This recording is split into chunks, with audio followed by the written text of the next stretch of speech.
Le projet de loi que nous examinons aujourd'hui s'inscrit dans une préoccupation ancienne du Sénat. Depuis de nombreuses années, notre Assemblée alerte sur l'accumulation continue de normes qui pèsent sur les collectivités.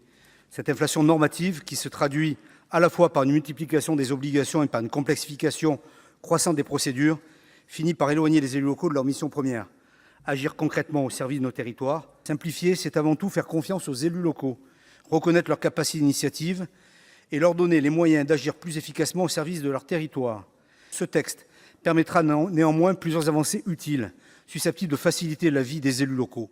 Mettre fin à l'inflation normative, rendre les choses moins complexes, plus accessibles, simplifier les procédures, faciliter la réalisation des projets plutôt que les freiner, toujours adapter les règles aux réalités des situations et non l'inverse, bref, partir des réalités du terrain, des situations, pour remettre du bon sens dans les décisions.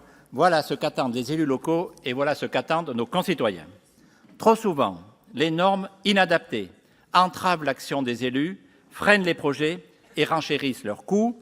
Elles génèrent un sentiment d'incompréhension et, au bout du compte, une exaspération générale.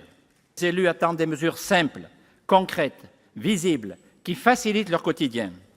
Madame la ministre, soyez assurée que notre délégation continuera à être à vos côtés pour réussir le pari d'une simplification efficace, concrète, perceptible sur le terrain. La prise de conscience du poids de la norme est aujourd'hui générale, notamment au sein de nos collectivités, où l'on peut même parler de fatigue de la norme. Aussi, aujourd'hui, la simplification apparaît comme une nécessité budgétaire, comme je viens de l'évoquer, une nécessité d'efficacité de l'action publique et enfin une nécessité d'efficacité démocratique.